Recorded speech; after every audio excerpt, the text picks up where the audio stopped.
पुढच्या वर्षी लवकर या असं म्हणत भक्त आपल्या लाडक्या बाप्पाला निरोप देतात. मात्र गणपती विसर्जनाच्या वेळी आणखी एक पूजा महत्त्वाची असते, ती म्हणजे उत्तर पूजा.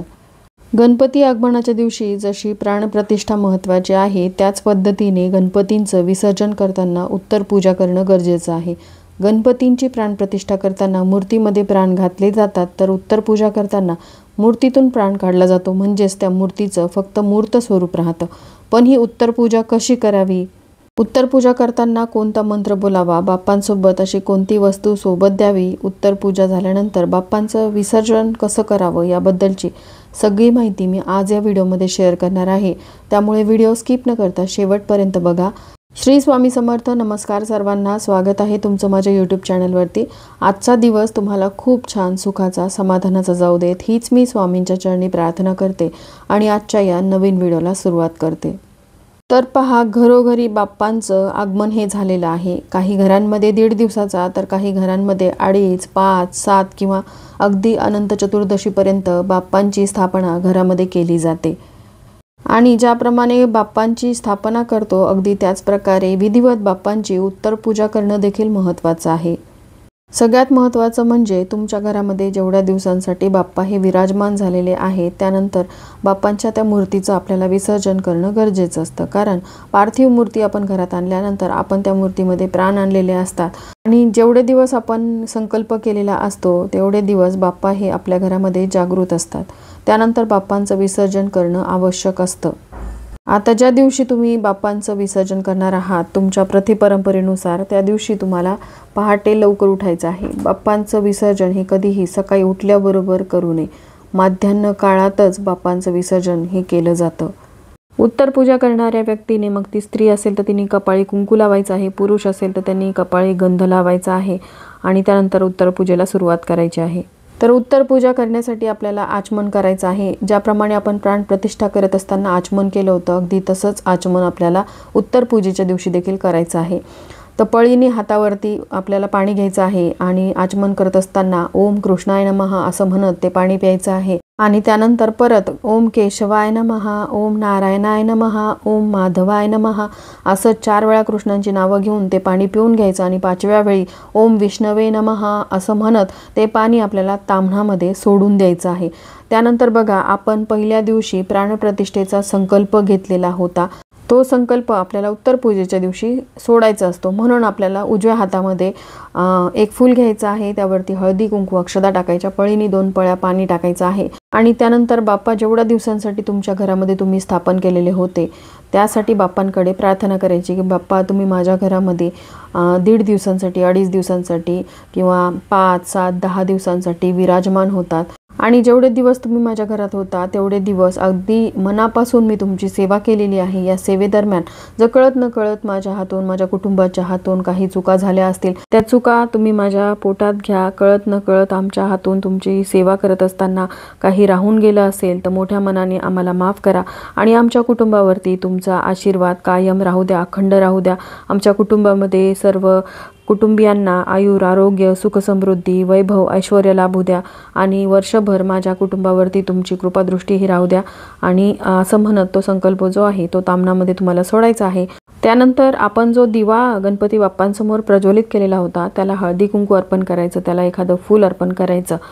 सगळ्यात आधी बाप्पांची आपण सुपारी स्वरूपामध्ये स्थापना केली होती, तर तिचं पूजन करून घ्यायचं आहे.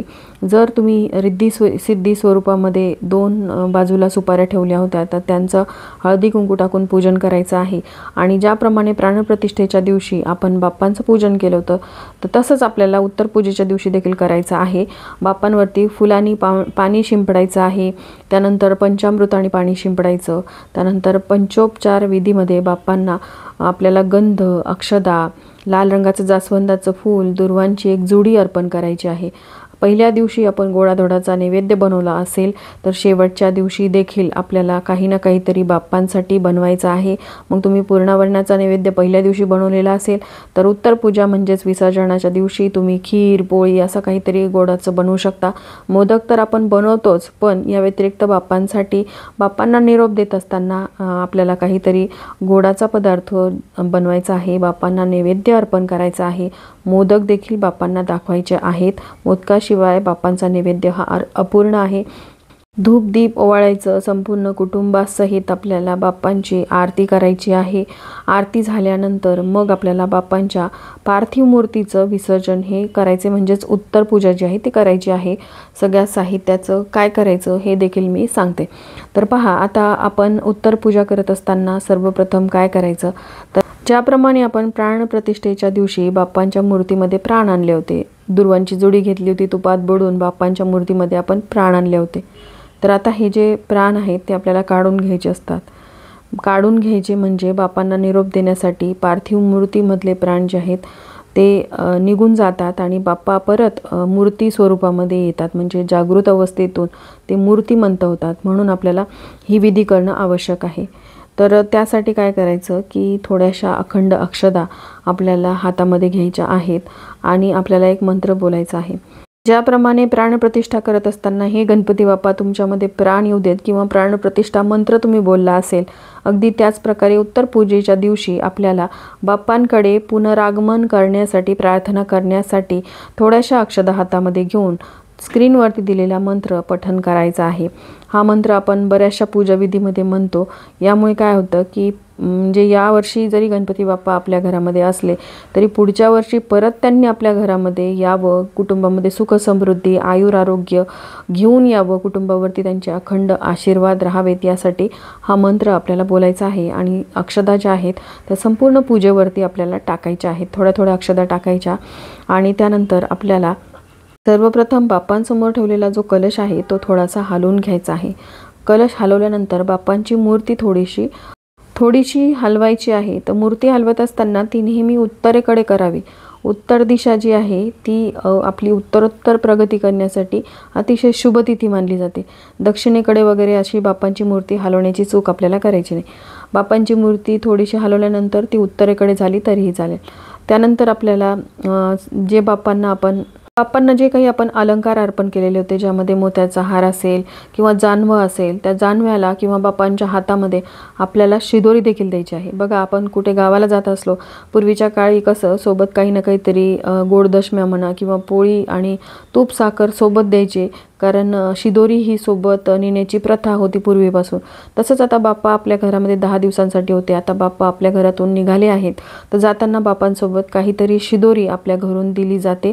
तर त्यासाठी तुम्ही काय करायचं, एखादी छोटीशी पोटली तयार करायची. मग त्यासाठी तुम्ही लाल रंगाचा कपडा घेऊ शकता. या कपड्यामध्ये तुम्ही यथाशक्ती तुम्हाला जे काही टाकायचं असेल, मग तुम्ही 5 मोदक टाकू शकता, 7 मोदक, किंवा तुम्ही फक्त 5 करंज्या टाकू शकता, किंवा 5 करंज्या आणि 5 मोदक. बघा, ही शिदोरी देत असताना खूप मोठ्या मोठ्या करंज्या आपल्याला द्यायच्या नाहीत. बाप्पांची मूर्ती खूप छोटी असेल तर त्याच आकाराची आपल्याला शिदोरी जी आहे ती तयार करायची आहे. छोट्या छोट्या करंज्या, छोटे छोटे मोदक आपल्याला तयार करायचे आहेत. त्या लाल रंगाच्या कपड्यामध्ये हे मोदक आणि करंज्या ठेवायच्या, त्याची एक पोटली तयार करायची आणि ती पोटली जी आहे ती बाप्पांच्या जानव्याला किंवा बाप्पांच्या उजव्या हातामध्ये तुम्ही बांधून द्यायची आहे. आता असं केल्यानंतर बघा, बाप्पांची मूर्ती आपल्याला उचलायची आहे. उचलल्यानंतरनं बाप्पांची पाठ आपल्या पोटाला लागावी आणि बाप्पांचं मुख जे आहे ते बाहेरच्या दिशेने असावं, अशा पद्धतीने बाप्पांना आपल्याला उचलायचं आहे. बाप्पांची मूर्ती उचलल्यानंतर सर्वप्रथम आपल्याला आपल्या घरामध्ये ती मूर्ती फिरवायची आहे. सगळीकडे, म्हणजे अगदी एक ना एक रूममध्ये फक्त टॉयलेट आणि बाथरूम सोडून मूर्तीला फिरवायचं. आणि त्यानंतर आपल्या बाप्पांसोबत आपल्याला जाताना सगळ्या वस्तू द्यायच्या आहेत. जे पानाचे विडे आपण ठेवलेले होते, त्याचबरोबर ज्या सुपाऱ्या, पहिली तर आपण बाप्पांची सुपारी स्वरूपामध्ये स्थापना केली होती, ती सुपारी, रिद्धी-सिद्धीच्या सुपाऱ्या, तसंच आपण जो कलशावरती ठेवलेला नारळ, कलशामध्ये असलेली सुपारी आणि 1 रुपयाचं नाणं. 1 रुपयाचं नाणं आपल्याला काढून घ्यायचं आहे, पण ती सुपारी देखील आपल्याला बाप्पांसोबत द्यायची आहे. आणि हे सगळं साहित्य घेऊन आपल्याला जवळच असलेल्या नदीवरती किंवा तुमच्या घरामध्ये जर तुम्ही मूर्तीचं विसर्जन करणार असाल तर एखादा टब किंवा बकेट तुम्हाला घ्यायची आहे. त्या बकेटमध्ये फुलं टाकायची आहेत आणि त्यानंतर तुम्ही विसर्जन करायचं आहे. बघा, आपण नदीवरती किंवा जिथे कुठे बाप्पांचं विसर्जन करण्यासाठी जाणार आहोत, तिथे देखील बाप्पांची परत एकदा आरती केली जाते. तुमच्याकडे तशी पद्धत असेल तर तुम्ही आरतीचं ताट देखील सोबत घ्यायचं आहे. आता नदीवरती जाऊन किंवा तलावावरती जाऊन विसर्जन करण्याआधी बाप्पांना आपल्याला हळदी कुंकू अर्पण करायचं, अक्षदा अर्पण करायच्या. धूप दीप ओवाळून तिथे आपल्याला बाप्पांची आरती करायची आहे। आणि त्यानंतर नदीमध्ये बाप्पांचं विसर्जन करण्यासाठी सर्वप्रथम मूर्ती जी आहे, मूर्ती नेणाऱ्या व्यक्तीजवळ दिल्यानंतर त्या मूर्तीला 3 वेळा पाण्यामध्ये बुडवायला सांगायचं आणि बाप्पांना पुन्हा येण्यासाठी विनंती करायची। गणपती बाप्पा मोरया, पुढच्या वर्षी लवकर या अशी विनंती करायची आहे। 3 वेळा बाप्पांची मूर्ती खालीवर पाण्यामध्ये करायची आहे आणि त्यानंतर मूर्ती जी आहे ती पाण्यात सोडून द्यायची। अशाच पद्धतीने जर तुम्ही घरच्या बकेटमध्ये किंवा टबमध्ये बाप्पांच्या मूर्तीचं विसर्जन करणार असाल तर अशाच पद्धतीने 3 वेळा मूर्ती जी आहे ती पाण्यात बुडवायची, परत वर करायची, परत बुडवायची आणि ती मूर्ती जी आहे ती पाण्यात टाकून द्यायची आहे, म्हणजे टबमध्ये टाकायची आहे। आता बघा, मातीपासून बनवलेली मूर्ती असेल तर ती बकेटमध्ये विरघळण्यासाठी वेळ लागू शकतो। 1-2 दिवसामध्ये ती मूर्ती जी आहे ती मातीपासून बनलेली ती विरघळून जाते। पण प्लास्टर ऑफ पॅरिसची मूर्ती असेल ना तर ती बकेटमध्ये ठेवली तर ती विरघळत नाही, यामुळे आपल्या हातून चुका होतात आणि असं आपल्याला करायचं नाही। जर प्लास्टर ऑफ पॅरिसची जी मूर्ती असेल तर ती तुम्हाला नदीच्या पाण्यातच प्रवाहित करायची, कारण घरामध्ये जर ती मूर्ती तशीच पडून राहिली तर तुम्हाला त्याची लाभ होण्याऐवजी दोषच लागू शकतात। तर ही चूक तुम्हाला टाळायची आहे। बघा, आता तुम्ही जर शाडू मातीपासून बनवलेली मूर्ती घेतली असेल तर नक्कीच तुम्ही घरामध्ये बकेटमध्ये तिचं विसर्जन करा। आणि जर शाडू मातीपासून बनलेली आहे की नाही हे तुम्हाला माहिती नसेल तर तुम्ही सरळ एखाद्या नदीमध्ये, तलावामध्ये जाऊन मूर्तीचं विसर्जन करायचं। बकेटमध्ये असलेली मूर्ती पूर्ण विसर्जित झाल्यानंतर, म्हणजे पूर्ण तिचे माती स्वरूपामध्ये विसर्जन झाल्यानंतर त्या बकेटमध्ये असलेल्या पाण्याचं काय करायचं, तर त्या पाण्याचं तुमच्या घराच्या आसपास मोठी मोठी झाडं असतील तर त्या झाडांना तुम्ही हे पाणी टाकायचं, जेणेकरून वर्षभर बाप्पांची कृपा तुमच्या घरावरती राहील। पण तुम्ही फ्लॅट सिस्टीममध्ये राहताय, तुमच्या घरामध्ये छोट्या छोट्या कुंड्या आहेत तर कुंड्यांमध्ये थोडं थोडं पाणी टाकायचं। त्यानंतर खाली येऊन, म्हणजे तुमच्या घराच्या खाली आल्यानंतर एखादं तरी झाड तुमच्या फ्लॅटच्या आजूबाजूला हे असू शकतं, तर तिथे त्या झाडाला तुम्ही हे पाणी जे आहे ते टाकून देऊ शकता। आणि अशा पद्धतीने जर आपण बाप्पांच्या मूर्तीचं विसर्जन केलं तर पाण्यामध्ये जे प्रदूषण होतं ते देखील होणार नाही। पण ज्या सुपाऱ्या वगैरे आहेत त्याचं काय करावं, तर त्या तुम्ही एखाद्या झाडाच्या खाली खोल खड्डा करून त्यामध्ये दाबून देऊ शकता।